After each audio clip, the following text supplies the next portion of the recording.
Cuando este gobierno empezó, el costo de producción era entre 5 y 7 dólares por barril y de ahí poco a poco se fue incrementando, en primer lugar. En segundo lugar, el problema que tenemos aquí en el sector petrolero se deriva del hecho de que contratamos a empresas extranjeras para hacer un trabajo que bien lo pueden hacer los nacionales y que se lo hacía.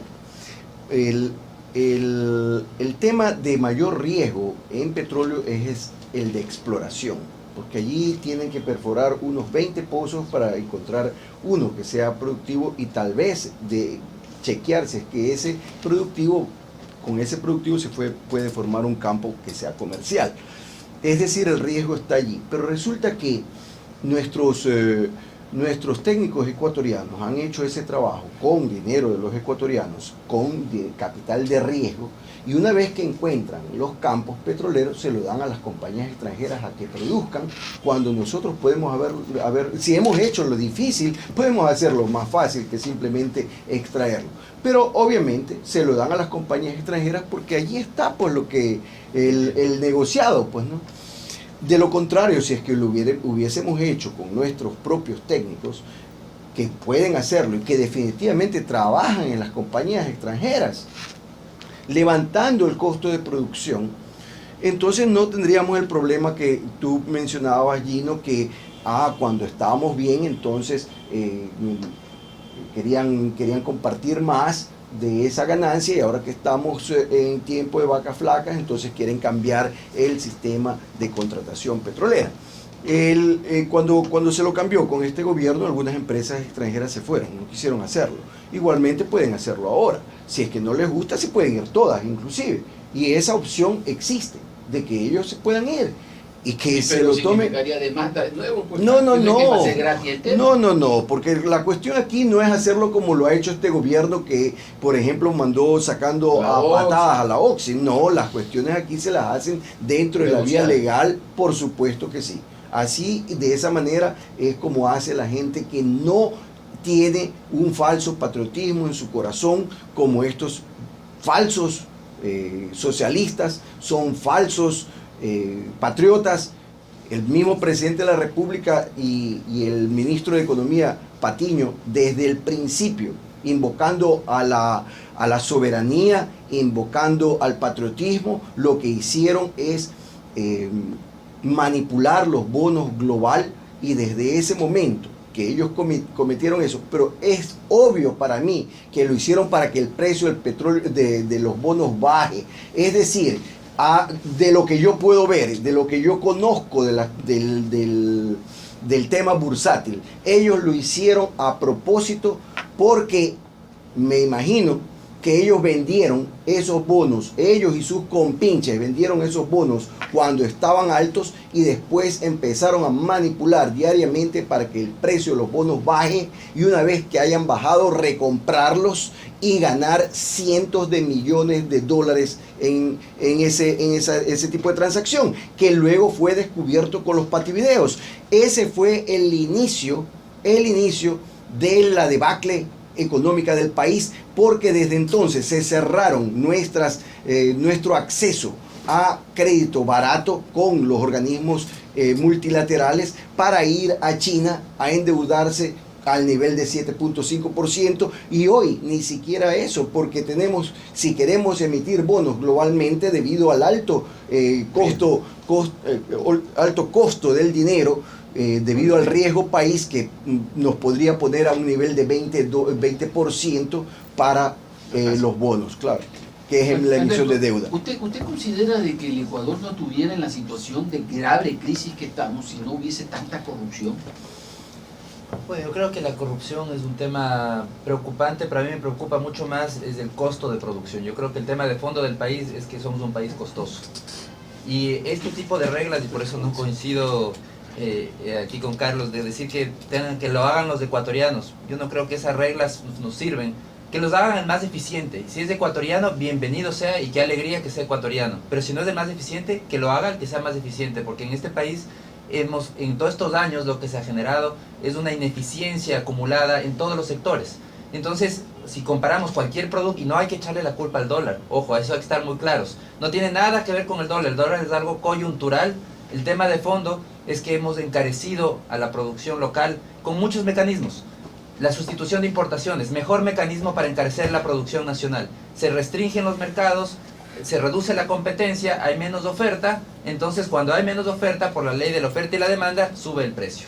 Entonces los precios internos son más caros, mercados competitivos en que las empresas ganan bien, están contentas porque están vendiendo fácil sin mejorar su producto, no tienen que invertir, no tienen que mejorar el producto, tienen mercados garantizados, las empresas ecuatorianas, todos felices internamente, pero el que pierde es el consumidor, que tiene que pagar un precio más alto y pierde el país, en el fondo termina perdiendo la empresa también, porque es una empresa que se va atrofiando, una empresa que no está hecha para competir en el mercado internacional, que tiene que competir con un producto colombiano y no puede, quiebra frente al producto colombiano. Es parte del resultado de irle creando, a que las empresas viven en una pecera donde se les atrofie y después de eso dicen, bueno, pero es que no podemos competir. Claro que no pueden competir porque se ha atrofiado con una política equivocada.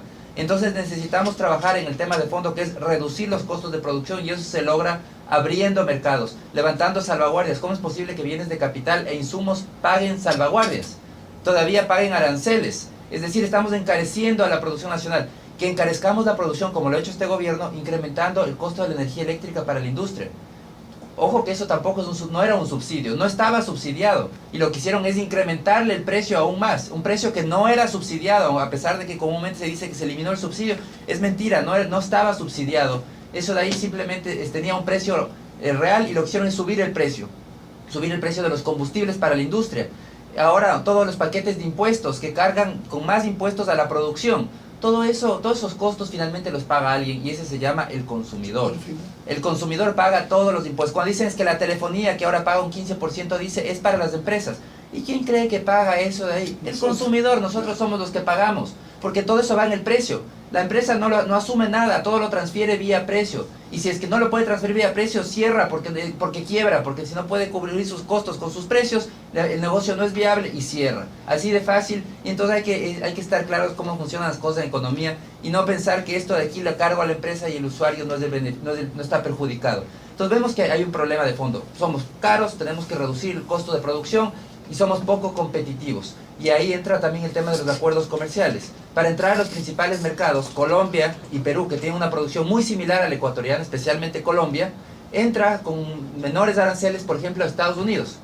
Ecuador no. Ecuador tiene que pagar un arancel más alto. O sea, tiene un castigo el producto ecuatoriano para ingresar a ese mercado, y ese castigo tiene que asumirlo el empresario de sus utilidades. Entonces ya de por sí, no solamente que el Ecuador es caro para producir, sino que además tiene recargos para vender, para ir a los principales mercados, para bienes que además son fácilmente sustituibles desde la perspectiva de un comprador. Pues dice, si no le compra el Ecuador, le compra a Colombia, le compra a Perú o a los países de Centroamérica. Los bienes que tiene Ecuador no son únicos, los tienen muchísimos países de la región. Entonces es muy fácil decir, bueno, yo le compro a este otro país, ¿por qué le voy a comprar a Ecuador, que es más caro? Prefiero comprar el que es más barato. Entonces vemos que hay esos temas de fondo: costos de producción y competitividad, en los que hay que trabajar para salir adelante, porque si no seguiremos con esta situación de estancamiento o de bajo crecimiento, y eso es lo que hay que destruir. ¿Y estamos o no estamos en una década ganada, Carlos? No, una década perdida. ¿O de despilfarros? Por supuesto que sí. O sea, el despilfarro no es en las inversiones.